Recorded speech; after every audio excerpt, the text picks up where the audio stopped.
A continuación, Cuarto de Guerra.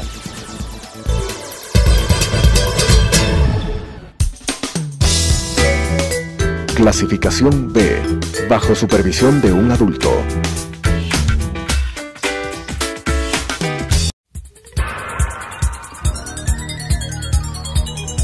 Las opiniones vertidas en este espacio por la producción y dirección del programa son de exclusiva responsabilidad de sus autores y de quienes intervienen en ellos.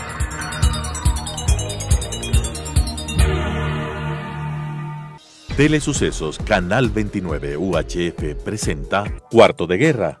Análisis de la coyuntura mundial y nacional, historia, ciencia y literatura desde nuestro Cuarto de Guerra. Planearemos el lanzamiento de bombas armadas de ideas con palabras. Cuarto de Guerra. El cadáver lleva 3 días abandonado en medio de la carretera desolada. Una sábana blanca cubre su rostro. Los pobladores de La Cadena, una localidad fronteriza cercana a Mataje, dicen que no saben de quién se trata. Solo aseguran que apareció un día después de la detonación del explosivo que mató a 3 marinos.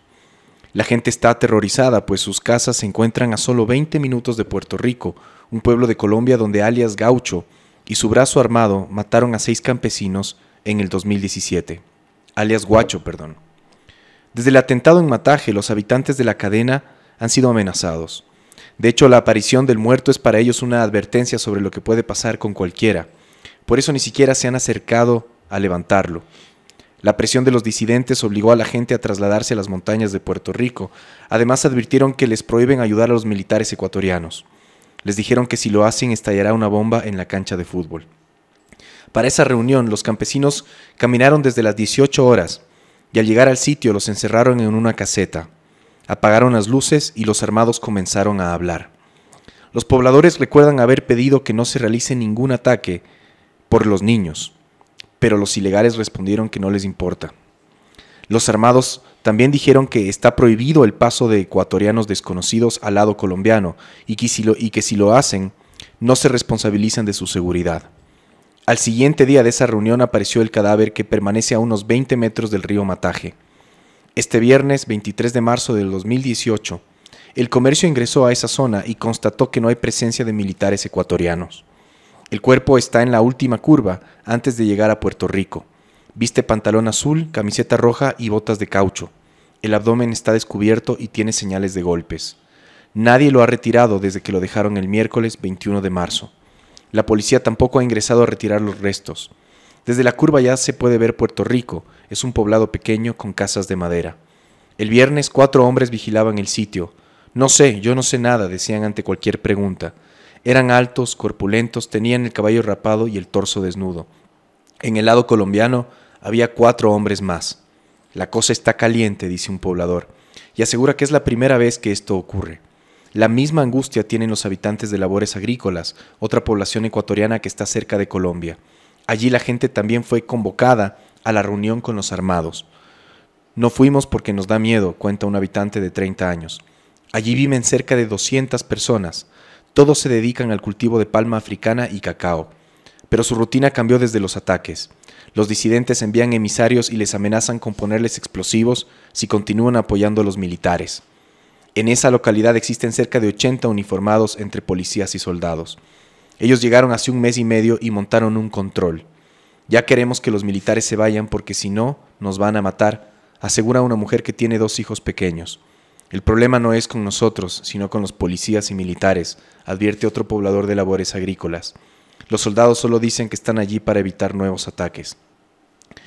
Este es un fragmento, lo que acabo de leer es un fragmento de un reportaje firmado por la redacción de Diario El Comercio, realizado el 24 de marzo de este año, 2 días antes de que sus autores sean secuestrados. Javier Ortega seguramente lo escribió, Paul Rivas lo ilustró con sus fotografías y Efraín Segarra se encargó de llevar a Javier y a Paul a esas zonas en donde, como acabamos de leer, en algunos casos no hay presencia militar ni policial y se vive una ausencia total del Estado y una presencia como fantasmagórica de las fuerzas irregulares disidentes de lo que antes fue o todavía siguen siendo las FARC. Hoy se cumplen, mientras grabamos este programa, 9 días del secuestro de estos 3 periodistas, con Oscar Lugo, con Oscar Vela y Rafael Lugo, y este servidor Carlos Andrés Vera. Vamos a hablar sobre cómo llegamos a este punto, cuál es la historia atrás, cuáles son los responsables y ensayar salidas, ¿no? Es un programa triste el de hoy porque todavía nos faltan 3. Bienvenidos Oscar y Rafael. Gracias, Carlos. Es un programa triste, efectivamente, y se trata precisamente de eso, ¿no? De conversar de esta historia. Nos faltan 3 y todo lo que deriva esta ausencia, todo lo que está atrás de esta ausencia.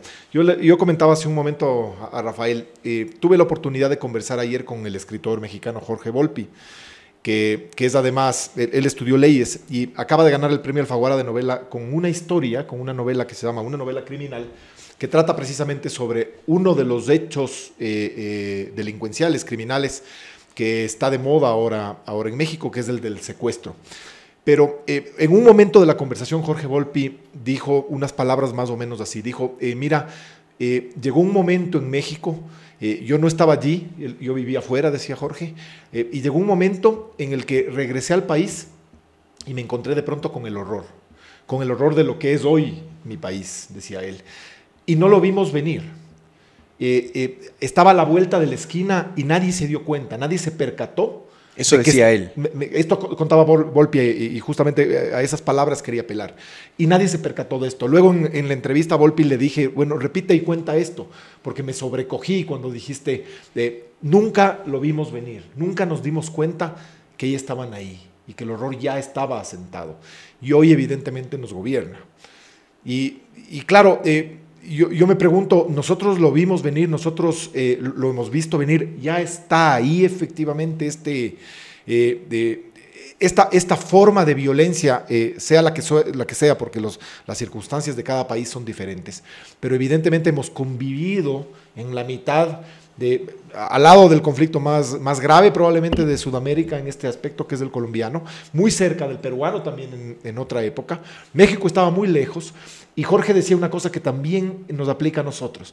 Decía, durante todos los años en los que yo fui niño y joven, decía él, en México, vivíamos con esta sensación de que éramos una isla de paz. Y el PRI, que tiene muy poquitas cosas favorables, una de las cosas que siempre vendió a todo el mundo, y creo que lo logró porque además manejaba los medios de comunicación también, decía, somos una isla de paz, México es una isla de paz. Y no nos han dicho a nosotros que somos una isla de paz y siempre hemos sido un país pacífico. Tal vez era una isla de paz.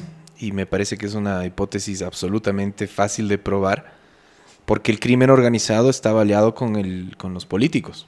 O sea, los políticos eran parte del crimen organizado. Probablemente sí. Y por lo tanto no había un conflicto. ¿Te dijo Volpi cuándo estalló? ¿O tiene la unidad de...? Aproximadamente a partir del año 2000, aproximadamente. ¿Qué pasó? Con la entrada, con el ingreso evidentemente de los narcos y con la batalla abierta que se le abrió al narcotráfico. La batalla abierta, la declaración abierta contra el narcotráfico, y él comenzó hablando de Felipe Calderón, yo no estoy tan seguro de ese dato, habría que revisarlo, pero la declaración de guerra contra el narcotráfico es la que desata, en definitiva, esta oleada que ahora es incontenible. Que siempre además, ojo, y yo me gustaría, y vamos a profundizar en esto, contextualizar, que la declaración de guerra siempre tiene 2 caras, porque mientras el Estado en la práctica o en la propaganda o en la comunicación le declara la guerra al crimen organizado, la mitad de la policía o más por lo general está comprada, ¿sí? La mitad de los políticos o más por lo general están comprados, y es una guerra más publicitaria que una auténtica guerra contra el terrorismo. O es una guerra civil. Mira tú lo que pasaba en la misma Colombia de Pablo Escobar, ¿no? Pablo Escobar, la policía necesitaba una unidad que sea separada de la policía, porque claro, si la información llegaba a la policía, la información llegaba a Pablo Escobar, porque Pablo Escobar estaba infiltrado en toda la policía colombiana. O se convierte en una suerte de guerra civil, que es lo que ha pasado en estos países. Estamos en cuarto de guerra, Carlos Andrés Vera, Oscar Vela y Rafael Lugo. Y yo no había leído el reportaje que tú leíste al inicio del programa. Y fue un fragmento para precisar. Y el fragmento ¿no? Y está bien escrito. Pero hay algo que me hace a mí llevar a la siguiente reflexión. Es que los pobladores habían manifestado que estos irregulares les habían dicho, en realidad la pelea no es contra ustedes simplemente no colaboren con la policía ni con el ejército, la pelea es con ellos, ¿no es cierto? Los primeros atentados fueron dirigidos exclusivamente a la policía y al ejército. Por supuesto.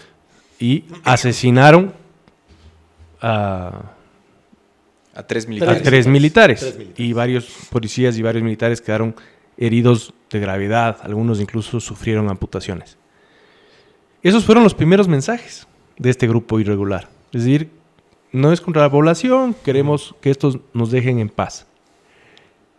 Como en realidad esas muertes no causaron sino un reclamo humano, sino más bien un reclamo político, lo que podemos recordar. Y una acción militar, de más la, fuerte, del- si tú de- y quieres. una acción militar, etcétera, etcétera.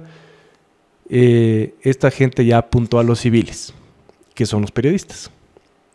Porque ¿qué han pedido ahora que el Ecuador dé de baja un convenio binacional que tiene con Colombia para la lucha contra el Para narcotráfico? combatir el narcotráfico.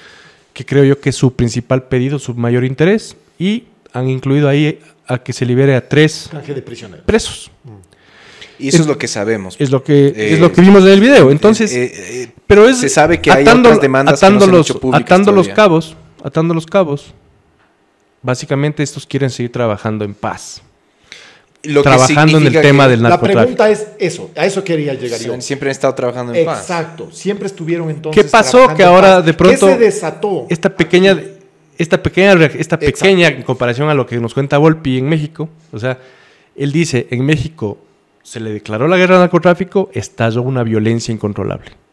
Aquí, que parecía que todo estaba bien, de pronto estalla una violencia que se va a volver incontrolable, Probablemente, y es. ¿no? por Ya eso llegaron, decía yo, ya hoy día Por eso yo estalló creo que algo en antes Quininde. de entrar en el capítulo de los periodistas secuestrados, del cual se ha hablado mucho estos días, es importante entrar en el capítulo de las FARC.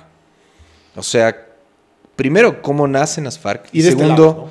y segundo, cómo operaron las FARC en los últimos años En Ecuador. Y qué condiciones de operación tuvieron y cuáles fueron sus éxitos políticos, si tú quieres. Y las FARC Porque- vinculadas al narcotráfico, ¿no? Porque No, o sea, a ver, vamos, tal vez es una obviedad, pero para mucha gente tal vez no es obvio, porque Sí. mucha gente no se pone a analizar o no quiere analizar. ¿Cómo tú puedes sostener un ejército de aproximadamente 50,000 hombres? Darles de comer, dotarles de armamento, dotarles de uniformes, Claro, pagarles un salario. por supuesto. ¿Cómo? Claro. Claro. O sea, tú necesitas millones para eso. Son Claro. 50. Y de ahí Piensa en viene el esto. negocio. El ejército ecuatoriano, hasta hace unos años, no sé cuántos efectivos tiene ahora, pero el ejército ecuatoriano tenía 50,000 hombres. O sea, eso demanda el presupuesto de un estado como el Ecuador para mantener. Por supuesto, el ejército ecuatoriano tendrá costos mayores porque tiene otro tipo de armamento. Tiene tanques, tiene aviones, etcétera. Las FARC realizan un tipo de combate más barato, si tú quieres, porque es un combate de guerrilla. Pero seguro que son millones de Necesitaba dólares financiamiento, mensuales por supuesto. para comprar armamento, para manejar ese armamento en el mercado negro, para uniformar a tus soldados, para pagarles un salario, porque no trabajan de gratis, ni de revolucionarios, reciben un salario, para alimentar a toda esa gente. ¿Cómo, si no es con el narcotráfico, tú financias algo así? Así es. Es imposible financiar eso sin el Era el narcotráfico. negocio indispensable. Y no necesariamente las FARC, porque seguramente habrán varias ramas del negocio, y esto lo hablaba yo con un periodista colombiano muy cercano. Las FARC no es que eran, digamos, el Chapo Guzmán, no son las que están comerciando o no son las que están necesariamente produciendo. Simplemente controlan las rutas, controlan las zonas de las rutas, controlan zonas de cultivos y cobran un peaje. ¿Ya? Entonces las FARC, al controlar una zona, al ser como un estado en determinadas partes, permiten que ese negocio se dé. Es decir, permiten que el negocio del paso de la droga se dé, permiten que el negocio de la producción de la droga se dé, permiten que el negocio del procesamiento de la droga se dé en sus territorios, en sus terrenos, y cobran una comisión por eso. Y así es como ellos pueden financiar su combatiente, su ejército. Y por supuesto, el negocio de la droga es un negocio extremadamente rentable. Extremadamente rentable. Viene el proceso de la negociación de paz con Colombia, entre las FARC y Colombia, y es absolutamente lógico también suponer que una buena fracción de esos subversivos dirán, no plegaron, pues. ¿Por qué vamos a renunciar al negocio? Así es. De pronto... Además el negocio seguía, ojo. De pronto los jefes, los generales, los más altos reciben su amnistía y se convierten en políticos, ¿no? Y van a la asamblea y son candidatos de la presidencia. Pero ¿y yo? El campesino, yo, el soldado de a pie. Pero hay información. Además hay negocio. Hay información. Ajá, ¿por qué voy a renunciar? ¿Por qué voy a renunciar a estos millones de dólares si lo puedo seguir teniendo? Hay información que señale que este guacho es un ex-FARC. Sí. Sí, guacho es un disidente de las FARC. O como yo lo entiendo, las FARC ahora tienen un brazo político y un brazo guerrillero. Porque no me creo el cuento de que las FARC de pronto se hayan desmovilizado totalmente, ya no existan. Y escindidas por y completo, ese guacho es una ovejita descarriada. Claro, un Rambo. ¿No? Las FARC siguen existiendo. En ese sentido, para mí el proceso de paz, ahora lo estamos viendo, es fallido. Ojo, habían cerca de 4.000 o 8.000 soldados en un campamento, soldados de las FARC, quiero decir, en un campamento colombiano. Producto de este proceso de paz, ya están ahí la mitad. Y la otra mitad nadie sabe a dónde se han ido. ¿Sí? Porque el Estado colombiano no ha podido darles todavía todo eso que ofreció en términos de incorporación a la sociedad. Entonces el Estado colombiano, al fallar también, estos campesinos, estos soldados, estos delincuentes, ¿qué hacen? Volver a hacer lo que estaban haciendo. Entonces en Colombia hay todos esos problemas que son extremadamente complejos de un proceso de paz que no es sencillo de llevar a cabo con éxito completamente. Y en la práctica lo que ha sucedido es que las FARC ahora tienen un brazo político, tienen amnistía y además tienen un brazo delincuencial que sigue haciendo lo que siempre han estado haciendo, que es viviendo pues del negocio de la droga y todos sus derivados. Secuestro, extorsión, asesinato, etcétera. Y aquí es donde entramos nosotros en esta historia. Sabíamos que el proceso de paz nos iba a pegar un coletazo. Se había leído, se había hablado mucho, se trataba mucho este tema. Y probablemente el coletazo ya nos lo pegaron, ¿no es cierto? El coletazo nos lo pegaron. Pero yo digo, ¿qué pasó antes? Es decir, ¿qué estuvo pasando la década anterior completa? ¿Qué estaba pasando aquí la década anterior completa para que aquí no haya habido una sola manifestación de este tipo de violencia en nuestro país o en la zona fronteriza como la que estamos viviendo en este momento? ¿Qué pasó ahí? ¿Qué está pasando ahora?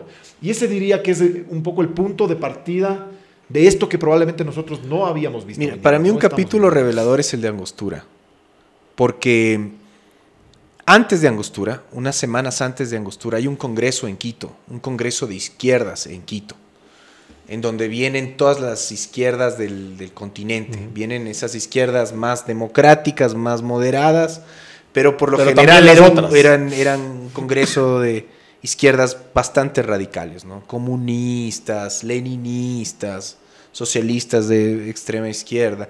¿Y cuáles son los ídolos de estos personajes? Cuba y las FARC, ¿sí? En ese congreso que se dio en la Casa de la Cultura Ecuatoriana, ¿no? Que es como, ya dice mucho, que en la Casa de la Cultura de un país abiertamente lleguen representantes de esos personajes.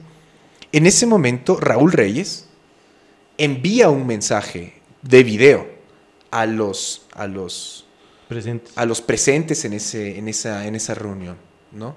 Como una de las figuras pues destacadas, que si bien no podía estar físicamente presente, estaba presente a través de un mensaje en video y manda saludos y bueno, pues a los compañeros. También, a los compañeros, pues en ese momento todavía vivía Fidel Castro, etcétera, ¿no? Chávez también. A ese encuentro llegan estos estudiantes cuya nacionalidad no recuerdo, creo que era uno colombiano y uno mexicano, si no me equivoco, había alguna mujer también. Llegan a ese encuentro, están en ese encuentro en la Casa de la Cultura y después se mueven se van hacia Angostura. Angostura, claro. ¿No? alguno de ellos falleció y alguno de ellos terminó herido después del bombardeo de Claro. Angostura. ¿Ya? Pero ¿dónde hicieron las conexiones para venir con total tranquilidad, total apertura y meterse en un campamento no guerrillero, porque a mí no me agrada llamarle guerrillero a quien no es guerrillero, un campamento terrorista, ¿no? De gente que mata, que extorsiona, que secuestra, que Una asesina. narcoguerrilla, ¿no? Sí. En Ecuador, además, los contactos los hicieron acá. Y de acá se fueron para allá, ¿no? Con total apertura del Estado, porque esto se dio en la Casa de la Cultura Ecuatoriana. Esto no se dio en la casita de Alfredo Vera. Y ahí pasó lo que luego se convirtió en un hito famoso, ¿no? Que Uribe perdió la paciencia, nos invadió un poquito el territorio, bombardeó. No, Santos era el ministro de gobierno de ese entonces. Tienes razón, Uribe. Y Uribe el presidente. Por eso luego hubo ese tema de la dada de mano, de que se dieron la mano. Tienes toda la razón. Y fue ese show. Y claro, le dijeron, le estamos diciendo que usted tiene un guerrillero instalado cómodamente en su territorio. Si no hace nada, nos vas a meter a darle a repartirle bala. Y eso fue lo que pasó. Eso fue lo que hicieron. Es el único, digamos, hecho violento que podríamos dar como antecedente a lo que estamos viviendo ahora. Que además nos quejamos. Con otros protagonistas y en distintas situaciones. Ahora Colombia, ayer el presidente Santos dijo, cuando le hacían alguna pregunta con relación a qué está pasando, dijo, pregunten a las autoridades ecuatorianas. ¿No? O sea, ahora, mira, y no les resulta reveladora reveladora la reacción de aquella época. ¿Recuerdan ustedes la reacción? Correa perdió la cabeza. Exacto. Pero indignada, pero le la cabeza. Más allá del tema de soberanía. Contrataron abogados para enjuiciarle a eso iba. Él argumentaba la indignación, sí, que es legítima en teoría, por el tema de que un país extranjero bombardee pues territorio nacional. Tu territorio. Por supuesto que es una violación a la soberanía. Eso no está en cuestión. ¿Sí? Pero el tiempo revela otras cosas. Exactamente, ¿no? Por ahí es la historia. Por ejemplo, el mayor triunfo político que tuvieron las FARC en los últimos 15 años fue el desmantelamiento de la base de Manta. ¿A quién si no se le facilitó el negocio y las operaciones, sino a las FARC y a todas las operaciones que trabajan con las FARC en eso, en el puente, en la ruta del narcotráfico, como el cartel de Sinaloa? Digamos, porque no es que teníamos una base extranjera en Manta que iba a propagar una invasión. No teníamos un Guantánamo en Manta. O que estaba tomándose un territorio de forma forzada, o que estaba violando la ley ecuatoriana. Era un acuerdo entre dos estados. ¿Sí? Uno puede decir, sí, odio a los gringos. De hecho, a mí no me agrada la idea de tener bases extranjeras en mi país. Pero los hechos son estos. Esa base, que tenía, por supuesto, mayor capacidad operativa que la que puede tener el ejército ecuatoriano, monitoreaba los movimientos de narcotráfico y dificultaba, no los impedía del todo, los dificultaba los movimientos del narcotráfico. ¿De quién, si no es un triunfo político, que esa base se desmantele? No me digan que el Ecuador es más soberano desde que se fueron los gringos de Manta. El Ecuador no es más ni menos soberano desde que se fueron los gringos de Manta, ¿sí? Pero empezaron a caerse narcoavionetas en Esmeraldas. Exacto. Empezaron a caerse narcoavionetas, Carlos, en narcoavionetas en Manabí. De hecho, Kevin Barreto, que es un conocido periodista manabita, hizo un reportaje sobre una de las avionetas caídas en una camaronera en Manabí y tuvo que renunciar al periodismo por las amenazas de muerte que recibió, sin ningún tipo de protección del Estado. Y eso empezó a suceder a partir de que se fue la base de Manta. ¿Sí? Entonces yo me pregunto, ¿qué concepto de soberanía estamos manejando acá? En donde tú tienes una base extranjera por acuerdo de dos estados que puedes cuestionar, que te puede enojar, o de pronto tu territorio empieza a ser vía libre para que unos narcotraficantes empiecen a hacer lo que les dé la gana y empiecen a acusar a la población que empieza, por ejemplo, como en el caso de Kevin, a investigar los incidentes y a reportar los incidentes tácito, que se dan. Aparentemente, o no aparentemente, clarísimamente en un pacto tácito de protección desde el lado del gobierno, ¿no? Entonces yo digo, ok, y suma tú eso con la declaración del mismo Raúl Reyes, que es pública, en donde menciona el financiamiento de la campaña de Rafael Correa. ¿ya? Y para mí, ya más allá de si es verdad o no lo que decía Raúl Reyes, ese no es un video actuado. Esa es una reunión de Raúl Reyes donde le está dando un informe a sus soldados en la selva. Es un video que se hizo público y en donde menciona el tema del financiamiento a la campaña de Rafael Correa. Pero no solo es el tema ese, es todo lo que hizo Correa después. Las FARC no son grupos terroristas, son grupos insurgentes, ¿no? Darle cargos públicos de altísimo rango a personas que estaban muy vinculadas a las FARC. Acuérdense el caso de Chauvin, por ejemplo. María Augusta Calle, por ejemplo, conocida, vinculada a las FARC desde siempre. Paco Velasco, también, otro. Es decir, tanta gente que tenía relación con ellos, ¿no? La declaración de las FARC como no terroristas. El desmantelamiento de la base de Manta. Es decir, tú vas sumando hechos. Y entonces te pones a decir, bueno, hay una clara relación de amistad, de mutuo acuerdo, de mutuo beneficio entre unos y otros. ¿Para qué? Para que operen como les da la gana, sin que pase nada. Y por eso seguramente no había violencia. Exactamente. Y bueno, este es, digamos, de alguna forma el preludio, la crónica de las consecuencias actuales, probablemente de lo que se veía venir eventualmente, y ahora comienza a desatarse, ¿no? Hoy comienza a descubrirse efectivamente que estamos ahí conviviendo con ellos, porque probablemente también hay de este lado una reacción, hay probablemente una intención de armar o de proteger esa zona, hay probablemente ciertos obstáculos al negocio. Todo eso lo vamos a tratar ahora al regresar del intermedio para comerciales. Muchas gracias a nuestros amigos de Sonar, como siempre, con la producción del programa. Volvemos entonces en unos minutos con Cuarto de Guerra. Rafael Lugo, Carlos Andrés Vera y Oscar Vela. Vamos. Bueno, la situación del Ecuador ahorita es realmente estar entre la espada y la pared, porque yo no le encuentro posibilidad de solución, porque sin hacer un juicio de valor, digamos que no hay relación entre la plata, el narcotráfico y los políticos, etcétera, etcétera, etcétera, etcétera.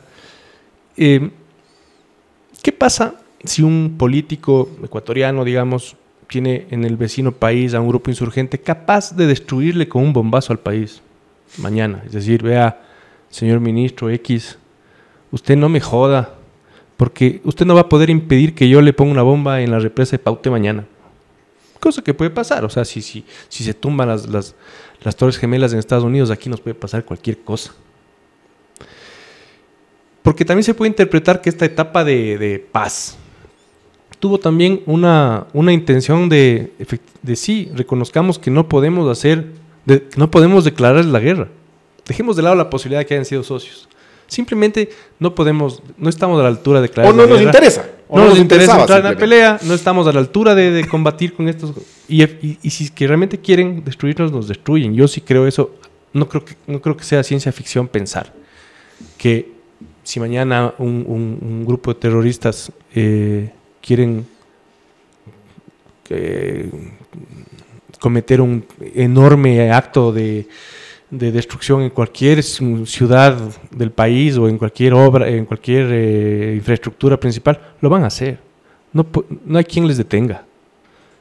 No hay quien les detenga. Ni así tuviéramos aquí la base de Manta y una base más en Guaranda y otra en Riobamba. No.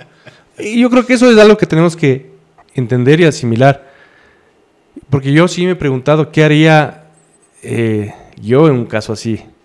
Les declaro la guerra, me hago el macho, ¿saben qué?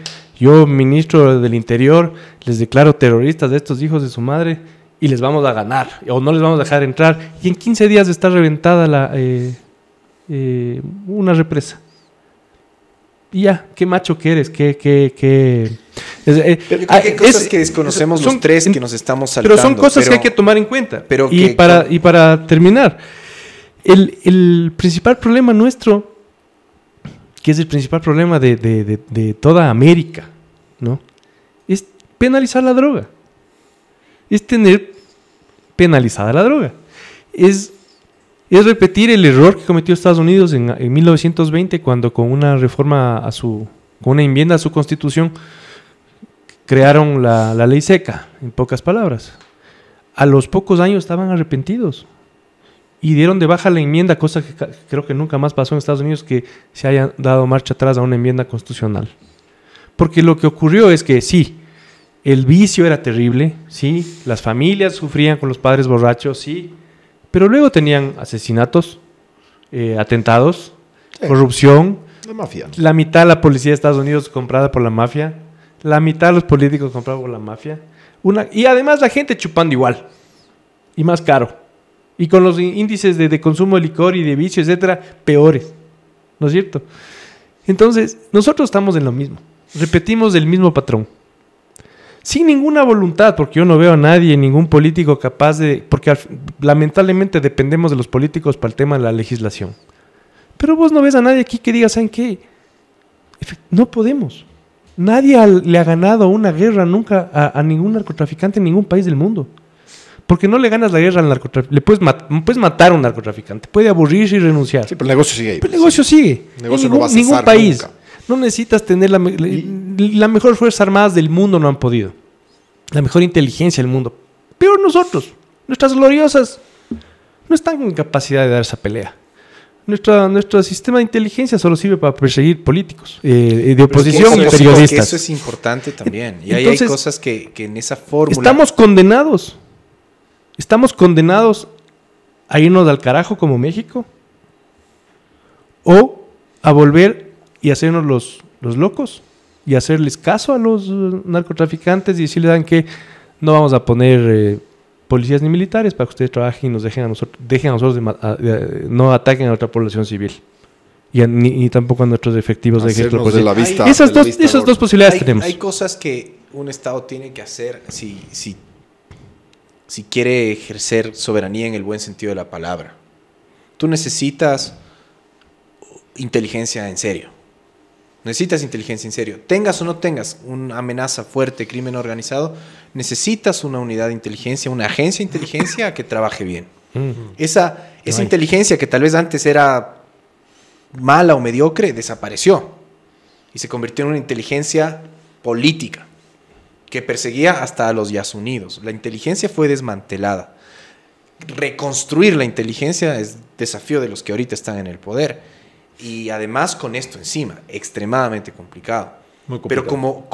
Pero un Estado necesita inteligencia porque esa inteligencia es la que le da herramientas luego a las unidades policiales o a las unidades militares para actuar en una guerra que no es una guerra abierta contra un Estado para lo cual están, digamos, entrenados sobre todo los militares. En el caso además de los ecuatorianos, no están entrenados para combatir con la guerrilla. Los policías tampoco, las unidades del GIR, ni nada, ¿no? Entonces, ¿qué necesitan? Inteligencia para interferir en las operaciones, anticiparse a las operaciones y por lo menos poder hacerles difícil la tarea a los delincuentes. Hacerles difícil la tarea. O sea, siempre habrá un nivel de afectación, de organización que tú puedes cortar en el crimen organizado, si es que tienes buena inteligencia, si es que tienes unidades preparadas que reduzcan el riesgo de bombas, amenazas, delitos al máximo posible, ¿ya? Y en este caso, después de todo el dinero que corrió por el Ecuador, después de todo el dinero del petróleo, después de toda la capacidad, todas las oportunidades que hubo para no solamente armar bien a la policía del ejército, sino además hacerlo estratégicamente, con inteligencia, sabiendo además que nuestro enemigo ya no es el Perú, sino este tipo de grupos. Eso no sucedió. Se desmanteló la inteligencia y eso no se dio. Entonces ahí hay algo que hay que reparar. Ahí hay algo que hay que hacer y hay que reparar, como sea. Y tú, si tú estuvieras en el poder, dirías, sí, yo no puedo de pronto declarar la guerra abierta, pero sí necesito inteligencia y sí necesito que y al menos velar por la seguridad. Y mis policías hagan lo mejor que se puede hacer contra esto. Y lo otro es social. Es decir, tú tienes zonas abandonadas en Esmeraldas, pero abandonadas, eso es tierra de nadie. Y Pero no, de siempre, y no desde ¿no? ahora, desde siempre. Desde siempre, no desde ahora, así es. Esmeraldas es la tierra del olvido, en palabras de nuestro amigo Esteban Michelena. Así es, totalmente. Y ha sido siempre. Es la perla negra, la tierra del olvido. Así es, ¿Sí? y ha sido siempre. Zona de nadie. Dijiste hace un rato una cosa, Carlos Andrés, que es un tema que creo que hay que tocar. Nosotros, los tres que estamos aquí y la gran mayoría de la gente, no conocemos muchas de las cosas que están pasando. Y este es un tema que yo quería tocar porque me parece que es importante no conocer muchas de las cosas que están sucediendo. Sí. Es clave no conocer ni pretender conocer las cosas que están pasando. A mí me desespera, francamente, y me enerva el tema de que en las redes sociales se pretenda conocer todo, se pretenda saber todo, se difundan los videos como el que se difundió ayer. Eso es inexplicable, Que porque hacen periodistas es colombianos. una estupidez. Que nosotros pretendamos saberlo todo y que exijamos además al gobierno saberlo todo. No, señores, no se puede saber todo, no se debe saber todo. El gobierno, el ministro de Defensa, las Fuerzas Armadas tienen que trabajar, creo yo, como lo están haciendo ahora, con precaución, en reserva, evidentemente. Estos son casos muy delicados, son muy complicados. Hay 3 vidas allí. Y probablemente estamos hablando de un primer escenario que a lo mejor se comienza a desarrollar en otros nuevos escenarios y se abre el espectro de más secuestros, de mayor violencia. Entonces, el tema es muy delicado. Pero nosotros hoy, en este mundo de la información, queremos saberlo todo, todo. Y queremos estar enterados ahí ese momento. Y si recibimos un video, lo difundimos. Y si recibimos una noticia, inmediatamente decimos, no, ya está, no se preocupen, ya.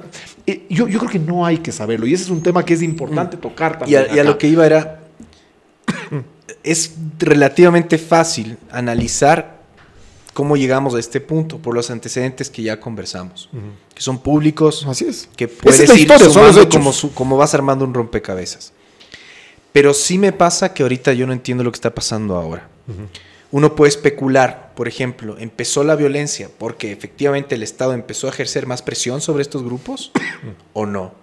Porque de todas formas me parece raro que el Estado de pronto se empiece a ir con todo y empiece a ver esta guerra subterránea y ahora sí estén haciendo lo que nunca hicieron hace antes. O hay un componente político. ¿O qué es lo que está pasando? Ahí es donde yo creo que realmente solo los involucrados, solo, digamos, altos, los que están ahí, militares, los que están ahí, policías, los que trabajan en inteligencia, lo poco de inteligencia que haya, los mismos guerrilleros y los pobladores entienden mejor la situación, entienden mejor los choques de fuerza que hay, pueden interpretar mejor las amenazas o los símbolos. ¿Qué significa ese muerto en el reportaje que empezamos leyendo? Sí, ¿cuál es ¿Por qué están matando ahora militares? ¿Por qué están secuestrando ahora periodistas? Es decir, lo que realmente está sucediendo, el grado en que la sociedad ha sido infiltrada por el narcotráfico es algo que creo que todavía desconocemos. Sí.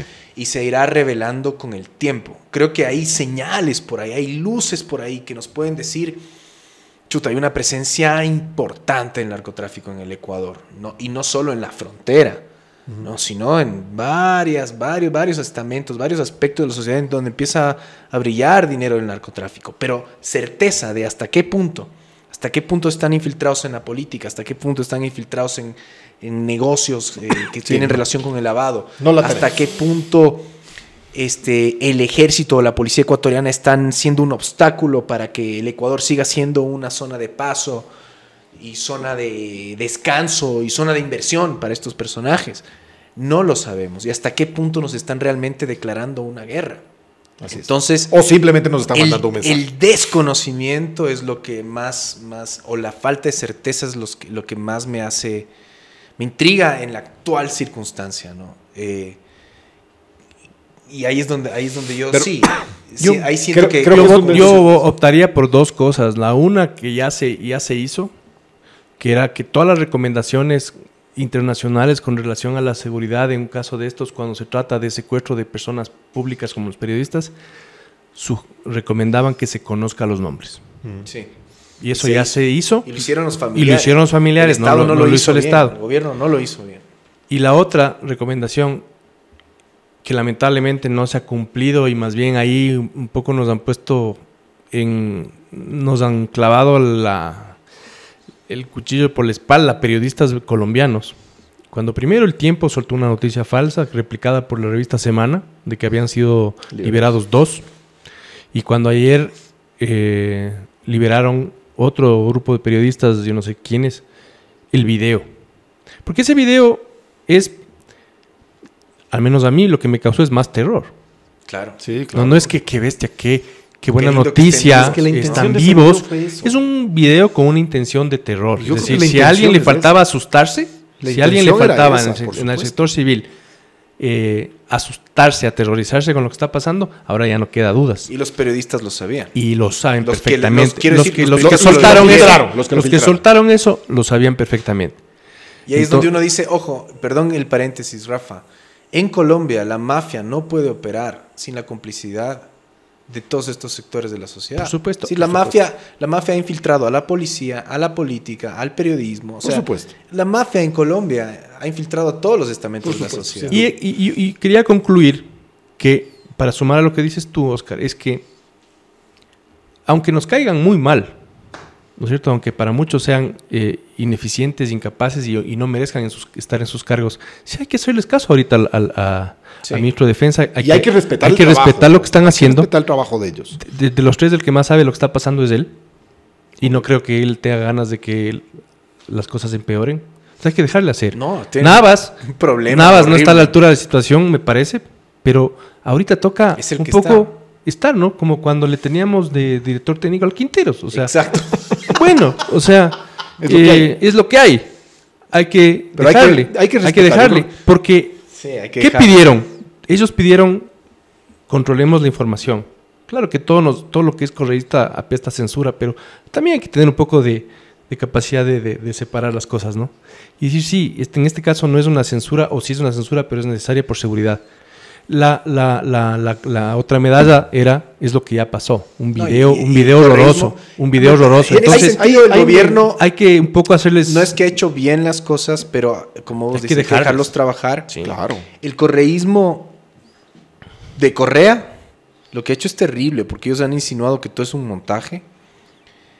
Y creo que ya tú puedes ver por qué llevan ese mensaje si es que Claro. tomamos el análisis que hicimos antes. Sí, todo- O sea, a ellos no les interesa para nada que se sepa o que se revele o que se haga público nada que tenga que ver con el terrorismo de las FARC, ¿no? Que han sido siempre buenos amigos de Claro, sí, Rafael hasta Correa. lanzaron versiones totalmente opuestas, ¿no? Recuerda que Entonces, ese chamorro, ese tipo es dijo que son espeluznante autoatentados. lo que Meribel y Chamorro, que son Meribel agentes de internet de Correa, dijo lo mismo, que son asuntos falsos. es espeluznante. Entonces, cuando ves que los agentes de Correa dicen eso, es porque es justamente todo lo contrario, Sí, totalmente. ¿no? Sí, yo por eso digo, sí, creo que merece respeto el gobierno, la institución, las Fuerzas Armadas. Merecen dejar el trabajar. ministro, que les Necesitan dejen trabajo, dejarles hacer. que les dejen trabajar, sobre todo porque depende de eso probablemente la seguridad de esas personas, depende de eso también la seguridad futura, depende de esa libertad para trabajar como deben trabajar. Es posible, casi con seguridad, habrá negociaciones, estarán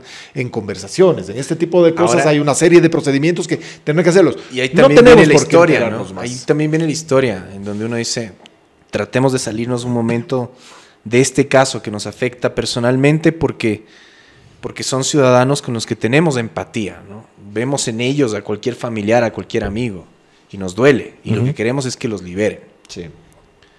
Pero sí hay una pregunta que es de abogado del diablo y es, ¿debe un Estado negociar con terroristas? ¿Y cuáles pueden ser las consecuencias de esas negociaciones? No sé si deben, la Yo pregunta ayer es muy buena. yo ayer decía, chuta, realmente estamos contra la pared. Porque por un lado, la prioridad debe ser que esos 3 periodistas regresen con vida. O Exactamente. sea, eso por encima de todo. De todo. Pero negocias o no negocias. Pero hay un tema, ¿no? Si es que se llegue... Vamos a especular, vamos a adelantarnos. Se negocia con los terroristas, se libera a los periodistas. Objetivo logrado. ¿Qué aprendieron en las FARC? O el guacho. Secuestra civiles, negocias.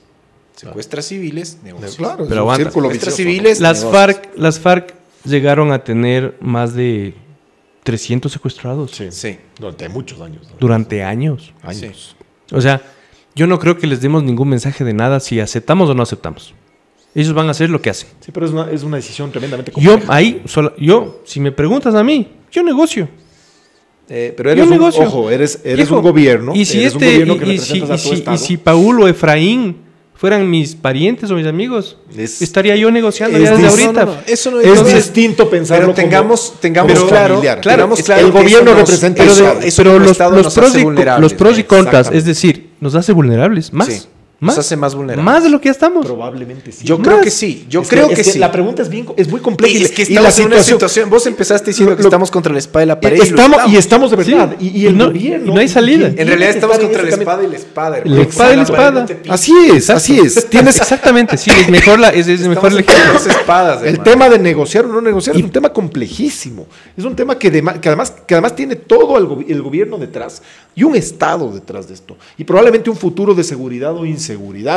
O de consecuencias derivadas de lo uno o de Mira, lo otro. yo algo que decía ayer Entonces era, hay tantos miembros cercanos al gobierno que también son cercanos a las FARC, que por una vez en su vida podrían hacer algo bien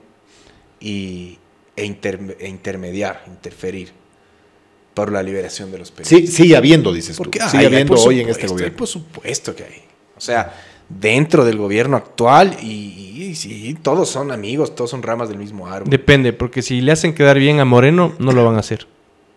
Porque ellos prefieren que el gobierno de Moreno se Es vea posible, mal. ¿no? Ahí ya Y no les importa si hay imagínate los muertos intereses y que, más. están, que se No. ponen Y por yo por encima eso de la decía, vida. hay un componente Hay gente que no político tiene acá, hay ningún- un componente político ni un gramo contra Moreno, de- contra porque- este de gobierno. humanidad ni de- Porque sí hay gente cercana a este gobierno y cercana al anterior gobierno que tienen muy buena relación con las FARC, con los brazos políticos actuales de las FARC y seguramente también con los brazos operativos actuales. Y yo no niego que no, es posible que sí, Carlos, yo estoy seguro, sí, efectivamente, pero Que hagan hay algo. un componente político aquí, hay un momento político acá con este gobierno, con Sí. Moreno, que me parece que es el que desencadena de alguna forma esto. No, tampoco encuentro todavía las razones, las presumo, pero todavía no las Sí. tengo claras, igual que Y- nadie. sí, ¿no es cierto? una gran todos son interrogante, presunciones. sí. Hay Solo se puede especular. una gran interrogante. ¿Qué es lo que está pasando? Pero hay evidentemente un momento político que es el que desata esto. Y eso es quizá todavía más preocupante porque la negociación Claro. o no negociación es más delicada aún en esas circunstancias. ¿Te dejas o no te dejas? ¿Demuestras poder o debilidad? Y representas a un Estado. Y eso es muy delicado. Pero ahí caemos otra vez en el tema de... O sea, no es que yo esté de acuerdo en dejarles trabajar. Solamente hablo de los hechos y analizando lo que ha pasado en países cercanos. Declarar la guerra al narcotráfico y al terrorismo no ha generado nada nunca bueno. O sea, es decir, nadie ha ganado esa guerra. solución me parece que está clarísimo. No, esa- hay que quitarles el negocio legalizándolo todo. Sí, sí, sí. Para mí es esa Desgraciadamente la no lo solución puedes hacer también. solo tú como país. No Sería puedes. maravilloso que sea una decisión regional. Porque no hay Pero- quien gane esa guerra. Pero sí. Pero yo estoy de acuerdo. Eso Y La el es- Ecuador, solución y es la todos los solución. años, Eso es y así, todos los eso años que es en el así. Ecuador hubo paz. Y lo mismo que en México. Sí, la isla de Es paz. porque simplemente optamos por no jugar la guerra, no meternos, pero la guerra existía. No éramos jugadores declarar la de ese guerra. partido ¿no? nosotros, no éramos Ahora jugadores. hay alguna cosita que no sabremos nunca, Estábamos o de tal vez tránsito, algún pero día no se sabemos. sabrá qué pasó, ¿no es cierto? Aparecerá un video así como el que apareció de Raúl Reyes. Pues el tiempo siempre que va desempolvando. las cosas. Va a desempolvar Así es. cosas, pero en el día a día, al menos yo creo que no va a haber solución, que nosotros ya estamos convertidos, Que a lo mejor ya estamos ahí. ya estamos convertidos en, Sí, ya estamos metidos en ese. En- Estamos en cuarto de guerra, Rafa. en lo que es México, lo que fue estamos en cuarto de Colombia, guerra. ya estamos con ahí. Carlos Y- Andrés Vera, Rafael Lugo y Oscar Vela. Y además Eh, les financiamos. Sí. Vamos estamos próximos a cerrar el programa. Solamente antes de hacer un cierre y de hablar, porque el mensaje de este programa evidentemente es que nos faltan 3 todavía y ese es el mensaje de fondo, independientemente de todo lo que hemos conversado, de los antecedentes y del posible futuro que tenemos. 2 recomendaciones literarias de libros. Historias del Mundo de Jorge Ortiz es un libro del que habíamos hablado en su momento. Este es un libro que ustedes no se pueden perder, está en todas las librerías. Léanlo, esas 50 historias que recogen este libro, las 39 primeras que tratan el tema de la evolución de la humanidad, de qué somos, de qué es la humanidad efectivamente, a dónde hemos llegado hasta aquí, hasta el presente, y a dónde probablemente llegaremos, de dónde nació todo ese proceso evolutivo que nos tiene hoy aquí, tratado en pequeñas historias redactadas de forma magistral, la verdad, con verdadera erudición por Jorge Ortiz. Y además historias muy interesantes relativas precisamente a la humanidad, a las guerras, a la guillotina, por ejemplo, que es una historia maravillosa. Algún día la conversaremos en uno de los programas, la historia del famoso señor Guillotín que dio su nombre a la guillotina y que lo hizo por caridad, por de alguna forma hacer más humana la muerte en aquella época, sobre todo de los decapitados. Y él pensaba en cómo ayudar para que la muerte sea más decente. Y terminó dándole su nombre a uno de los aparatos más perversos probablemente de la historia de la humanidad. Y el otro libro que es interesantísimo, la novela de la que hablamos en un principio, de Jorge Volpi, ganadora del Premio Alfaguara de novela, una novela criminal, una historia sobre la corrupción judicial, sobre la violencia y sobre cómo la realidad efectivamente puede ser tan inverosímil, tan increíble como en ese caso particular, el caso Cassés Vallarta, que terminó prácticamente rompiendo las relaciones de dos países, Francia y México, alrededor de lo que es la justicia, o más bien dicho, la ausencia de justicia en un país, algo que nos toca a todos, una novela criminal de Jorge Volpi. Vamos cerrando el tema. Un comentario sobre lo de Jorge. Si algo bueno dentro de lo malo tuvo que Jorge Ortiz haya dejado la televisión, por cómo se dio esa salida, ¿no? Ya todos lo sabemos, es que escribió más. Sí, 2 libros buenísimos, ¿no? Historias del por mundo largo, y 50 mejor historias. escritor que el personaje que vemos en televisión. Historiador. Y además es un tipo erudito, ¿no? Es un tipo que vamos, sabe mucho. Por eso es capaz de ver el futuro. Se hizo famoso, se Sí, hizo viral se hizo el video de él famoso, sí. con la entrevista con Luis Es verdad. Eduardo Vivanco. Y hay algo de Jorge Y es Ortiz. porque es un tipo que sabe, es un Y hay sabio. algo de Jorge Ortiz que yo quisiera señalar, su personalidad, su carácter, sobre todo lo que se ve en video, se ve en televisión, siempre fue un poco chocante, ¿no? Para algunos, porque Medio prepotentón. Ajá, porque es prepotentón y Duro, ¿no? Era un periodista osco, duro, rígido. Pero él es un gran tipo. No, en persona es un tipazo. Extraordinario, Es un sí. tipo además humilde, es un tipo sencillo. Generoso. Sí, o sea, es un tipo buen de tipo, sí. enormes virtudes. Enormes Me parece virtudes. importante de rescatarlo después de tanto lodo que le tiraron a Jorge de manera injusta. Así es, ¿no? absolutamente. Y una forma de rescatarlo es leyéndolo. Sí, Leyéndolo, estoy de 50 acuerdo. historias del mundo. Vamos cerrando. Yo Nos quiero quedan- recomendar en Netflix. Nos queda nada. Busquen en Netflix un documental dividido en 3 capítulos que se llama Prohibition, que es la historia de la prohibición del licor en Estados Unidos. Vean el documental, por favor, porque se remonta 100 años atrás, de la época a cuando se sancionó la ley seca, a los años siguientes. Analicen todo lo que hay alrededor. Y al menos yo lo llegué a ratificar con un hecho tan obvio que no se va a ganar jamás la batalla contra las drogas del consumo personal, digamos. Así es. El flagelo del vicio, digamos, y de la adicción. Ni peor, toda la violencia, toda la delincuencia que se deriva de el narcotráfico. Con leyes, con prohibiciones, con más ejército, con más policía, con Kevin Costner y los Intocables. No, eso no funciona. Así es. Funcionó el día en que se hizo legal el comercio de licor, como puede hacerse legal el comercio legal y controlado, como es el licor, el tabaco, lo de las drogas. Es decir,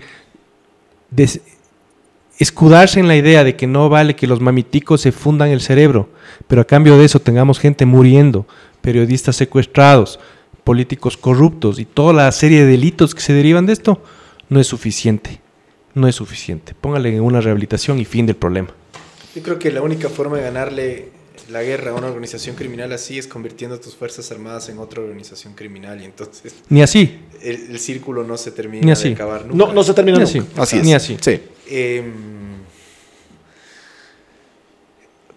La verdad, yo no sé. Estamos en un punto en donde quien tiene que tomar las decisiones necesita mucha luz, mucha claridad, mucha sabiduría para salir con éxito de esta zona de las dos espadas que hemos mencionado. No es estar entre la espada y la pared, es estar entre la espada. De las dos puntas. De, por un lado, ponerte a negociar con delincuentes y por el otro lado, proteger las vidas de 3 periodistas, de 3 seres humanos. Y moverse, digamos, entre esos dos extremos tan cercanos, tan pequeños, tan delicados, es... De acuerdo. Demanda una claridad, una luz. Y esperamos que no sé quién la tenga. Definitivamente nosotros 3 no la tenemos. Y esperamos al regreso, porque les anunciamos una cosa más. Este es el fin de temporada de Cuarto de Guerra. Vamos a volver aproximadamente en 2 meses, 2 o 3 meses. Estamos preparando la segunda temporada. Este es el último programa de esta primera entrega. Esta primera exitosísima entrega. Vamos a gastarnos toda la plata que hemos ganado en esto. Nos vamos al Mundial. De 2 meses. Vamos a disfrutar del Mundial.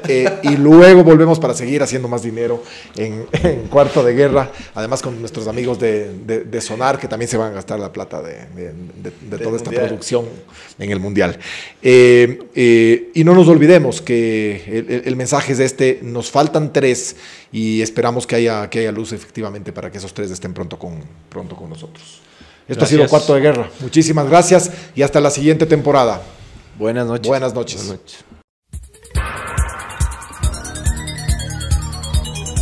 Las opiniones vertidas en este espacio por la producción y dirección del programa son de exclusiva responsabilidad de sus autores y de quienes intervienen en ellos.